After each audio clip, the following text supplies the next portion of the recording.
Welcome back, and get ready to engage your left hand and right foot. We'll look at a simple rhythmic left hand pattern called a bass line. Getting some rhythm in your left hand will help you develop it as a separate entity from your right hand and will bring more groove into your playing. In this session, we'll begin learning to read music in the bass clef, which is where notes that the left hand plays are usually read. We'll also get our right foot into the action by introducing how to use the sustain pedal and how not to overuse it. Watch my left hand work, and then we'll learn our first bass line.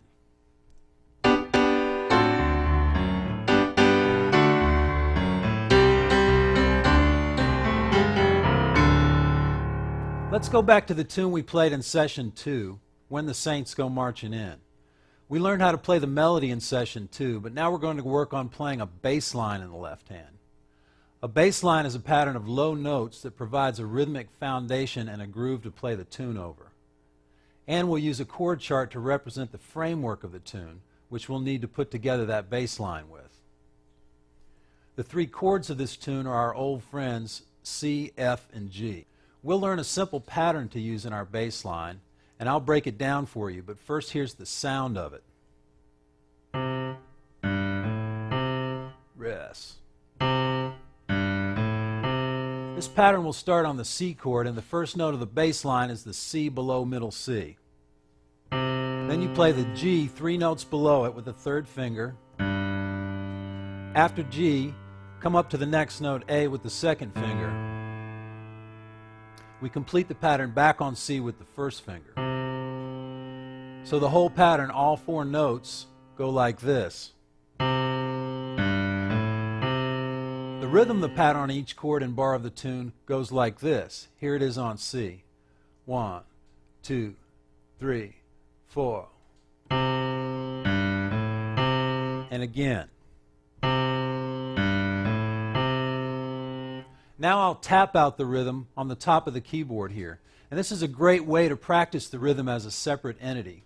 And we'll do this frequently from now on. So the pattern goes tapped. 1, 2, 3, 4. And again. Notice the beat of silence at the end of every bar, like this. Rest. Whenever I say rest, that's the beat of silence. And it's the same rhythmic pattern on G and F. The shape of this idea or pattern can be seen and felt by playing all 3 notes simultaneously. First on C, we get a shape that looks like this. And then on F, we get a shape that looks like this. And then up 1 step to G, the shape looks like this. When you play this pattern going from C to G, you'll have to connect it. So you have to connect it on C to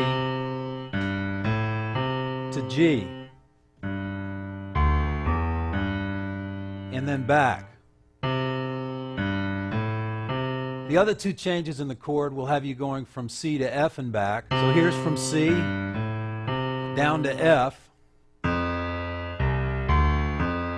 And then back to C. On the last move, we'll break from the pattern and just play C with the first finger 2 times. And then G with the third finger 2 times. And then back to the pattern on C to end the tune. Since we're using the same 3 fingers and shape on each line, the whole hand needs to move the fingers in this fixed position to the new chord. It's like a little claw moving around. The fingers are playing the notes, and the forearm and hand move the claw into the next position and play them on the next chord. So now let's put our whole bass line together over the entire tune, slowly with the metronome. I set the metronome to 70 beats per minute, and I'll count us in and we'll play it together. 1, 2, 3, 4.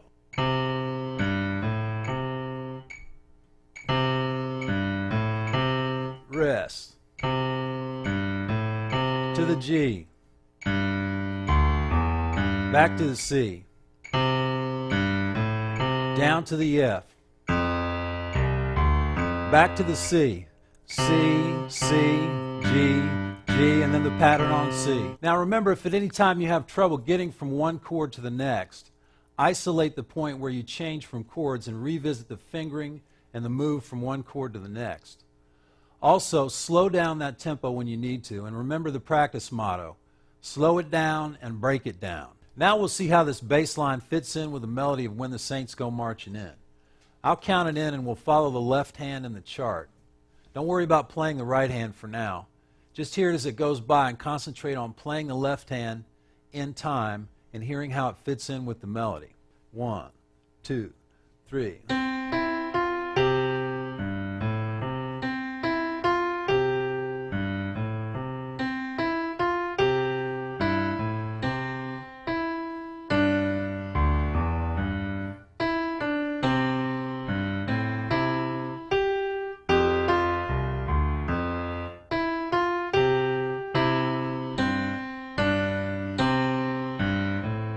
Notice that there's a little dialogue, a little give and take between the right hand melody and the left hand bass line. In the first two phrases, the left hand is answering the melody. Here's the melody. Here's the left hand. Bo, do, do. It sounds like a line a tuba would play at Mardi Gras to me. Now we'll play this bass line all the way through, and this time I'll put some right hand rhythm chords against the bass line. I'll count us in and just play the left hand and hear how the right hand chords sound against the left hand.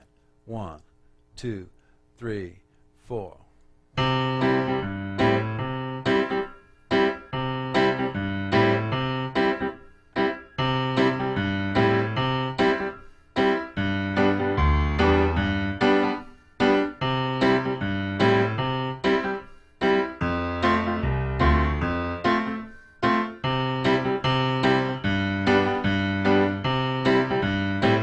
Almost got a little reggae with the right hand there.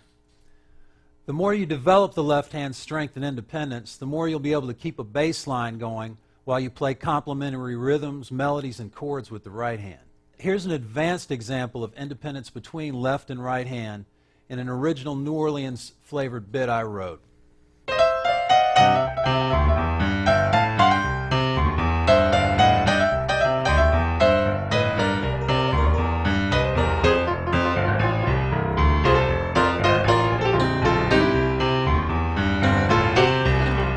Getting to something like that takes a good amount of time, but that New Orleans bit you're playing on Saints is a lot of fun too.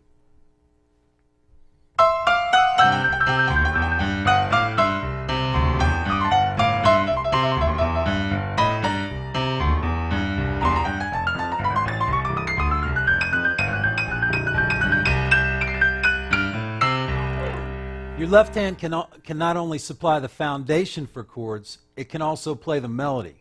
For those of us like me who are very right-handed, the left hand takes a bit more time to get moving than the right, but that's all right because in general, it'll play a more supportive, though vital role. It's also fun to experiment with playing chords and melodies in different ranges. And playing a melody in your left hand helps strengthen it and opens up your ears to hearing it in a new range. Let's go back to the melody of When the Saints Go Marching In. Only this time, let's give it to our left hand, down an octave from before. When we played Saints with the right hand, we started on middle C with the first finger. Now let's play it with the left hand very slowly, starting on the fifth finger. Your hand will stay in that one position. Each finger plays or stays over one note, and you already have that melody in your ear. Here are the fingers in each phrase. Phrases 1 and 2 use fingers 5, 3, 2, and 1, so they sound like this. And then the same thing again. And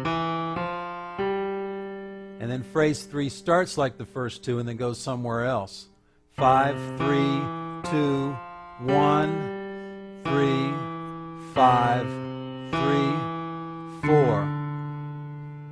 Phrase 4 uses fingers 3, 4, 5, 5, 3, 1, 1, 2.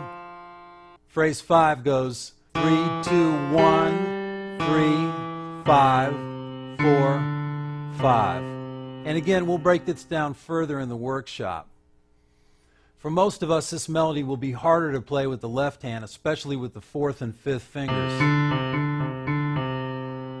In the left hand, we'll mostly be playing low notes to support the right hand, bass lines, and eventually chords with the left hand. But I want you to become aware of the piano's possibilities with these lower notes and also to strengthen your left hand. The left hand of the piano is usually represented in written music on a separate staff from the right hand's treble clef. The clef on this lower staff looks like this, and it's called a bass clef. The bass clef staff is written parallel to and just below the treble clef staff. So when piano music is written out, there are two staffs. The upper one is the treble clef staff for the higher notes on the piano, and the lower one is the bass clef staff for the lower notes on the piano. Just like on the treble clef, notes can come on the lines or the spaces or above the lines or spaces. The lines of the bass clef are the notes G, B, D, F, and A. A traditional way of remembering them is good boys do fine always. And these are those 5 notes on the piano. G, B, D, F, and A. The notes on the spaces of the bass clef are A, C, E, and G, and here they are on the piano. A, C, E, and G. Using ledger lines above and below the staff, a middle C on the bass clef will be the first line above the staff, and the space below it will be a B. The first line below the bass clef staff is an E, down here. The first space below the bass clef is an F, and so on. Now let's go back to When the Saints Go Marching In the lower octave in the left hand we just practiced, and see how it looks going by on the bass clef staff. 1, 2, 3. Rest, rest, rest, rest. 1,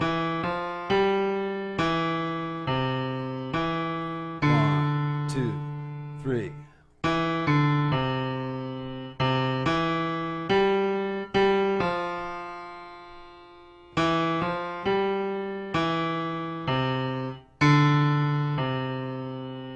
We'll get to the different note and rest values soon, but for right now we're just focusing on the lines and spaces of the staff.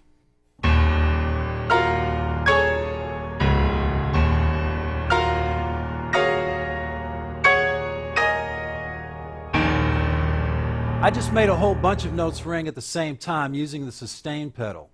The sustain pedal is a useful, though often misunderstood and frequently overused part of the piano. This pedal is located at your feet below the keyboard, and we play it with our right foot. The sustain pedal can be used to keep the sound of the piano ringing after your hands come off the note. On an acoustic piano, the pedal also opens up the sound of the instrument and makes it breathe. On a digital piano, the sustain pedal is an attachment and should sit approximately where the sustain pedal sits in relation to the keyboard on an acoustic piano. Using this pedal allows you to stack chords or notes without losing the sound of what was played before using it. To hear this pedal working, let's play a C triad rooted on middle C with the sustain pedal down and keep going up in C triads. As long as I keep the pedal down, all those notes will keep ringing. And I can play any other kind of chord, they still ring. Now let's do the same in the left hand. We'll start by playing a middle C, and then play all the C's going down the keyboard while holding the sustain pedal down. and you can hear that all of them keep ringing. Here's the pedal used to stack notes that way.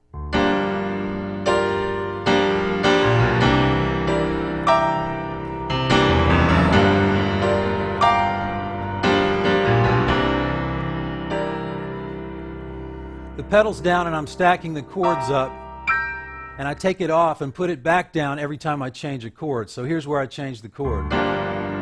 And here's the chord change.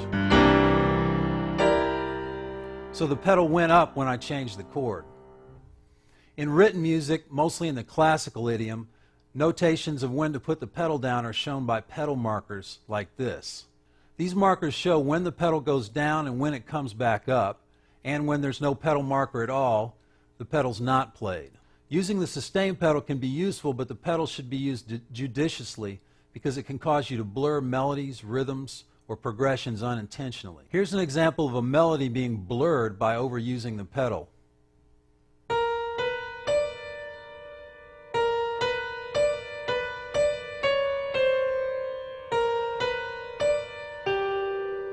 Sounds kind of spooky that way. Now here's an example of a rhythm figure being blurred by overusing the pedal.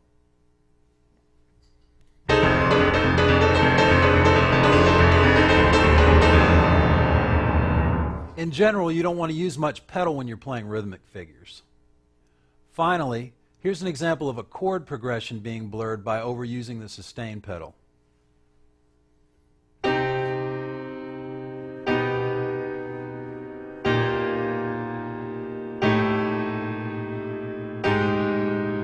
That's because I don't change the pedal when I move on to the next chord in the progression. In general, highly rhythmic pieces should use little or no pedal. For example, when I'm playing a ragtime piece, the notes need to sound like this. But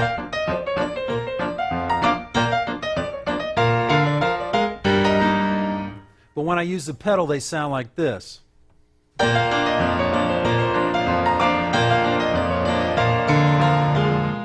Let's try using the sustain pedal on our first chord progression. We'll play our first chord progression first without the pedal. 1, 2, 3, 4.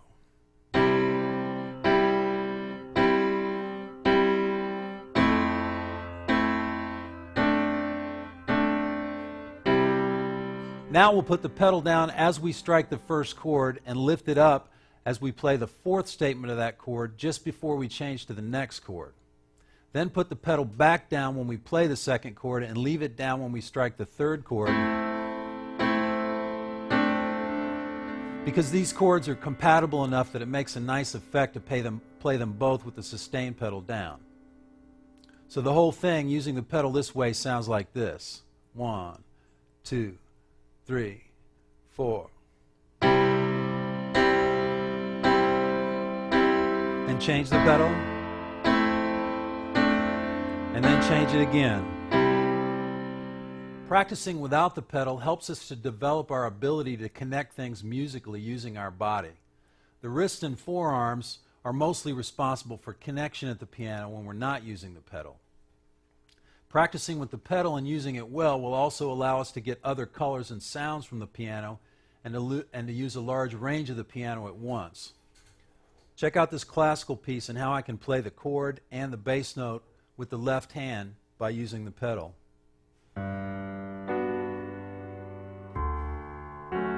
And it connects them.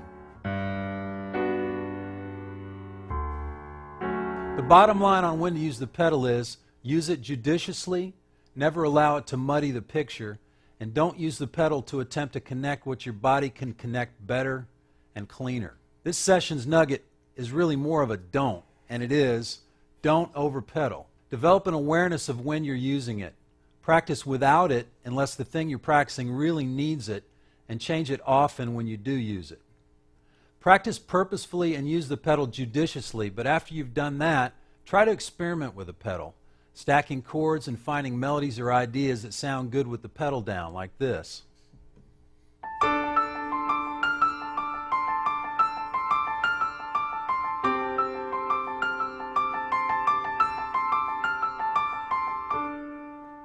Well, we've come to the end of session 4, and we learned some new tricks in this one.